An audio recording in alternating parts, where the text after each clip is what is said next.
Juru bicara pemerintah Dr. Raisa Brotasmoro menyebut sudah ada ribuan hoax yang beredar selama 9 bulan pandemi COVID-19 di Indonesia.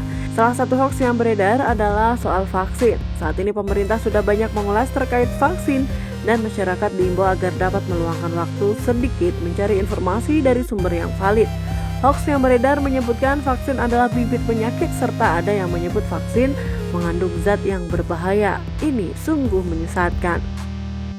Menurut Dr. Raisa, vaksin adalah salah satu cara agar Indonesia bisa keluar dari pandemi COVID-19, asalkan sudah tercipta kekebalan imunitas pada mayoritas penduduk di dunia. Vaksin bukan satu-satunya solusi untuk mencegah penularan COVID-19. Disiplin menjalankan protokol kesehatan juga penting untuk menurunkan risiko penularan.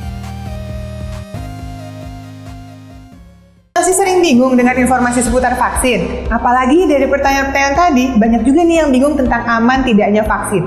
Sampai ada isu yang tidak berkaitan sama sekali. Wajar, karena masih banyak warga yang seringkali menerima informasi tentang vaksin yang sumbernya tidak bisa dipertanggungjawabkan. Akhirnya, infodemik ini menyebabkan keraguan. Padahal, banyak sekali manfaat vaksin yang sudah kita ulas pada video-video sebelumnya. Jadi, penting ya untuk meluangkan sedikit waktu untuk mencari informasi yang valid di masa seperti sekarang ini. Budaya untuk mengecek sumber berita dan kebenarannya menjadi kunci. Sejak lebih dari 9 bulan pandemi ini berlangsung, sudah ada ribuan hoax tentang COVID-19. Beberapa di antaranya terkait dengan vaksin.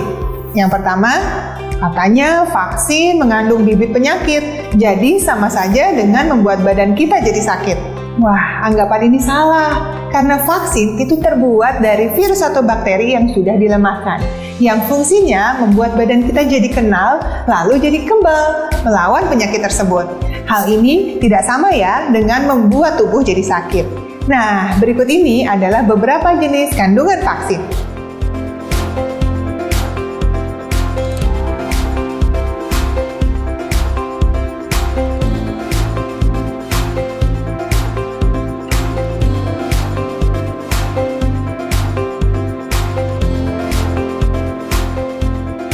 Yang kedua, katanya vaksin mengandung zat-zat yang berbahaya. Wah, vaksin yang sudah diproduksi massal tentu harus memenuhi syarat utama: aman, efektif, stabil, dan efisien. Setiap vaksin yang beredar harus lebih dulu lolos uji dari otoritas yang berwenang. Di Indonesia, ada Badan POM sebagai badan yang berwenang yang akan memastikan bahwa vaksin aman dan tidak mengandung bahan berbahaya.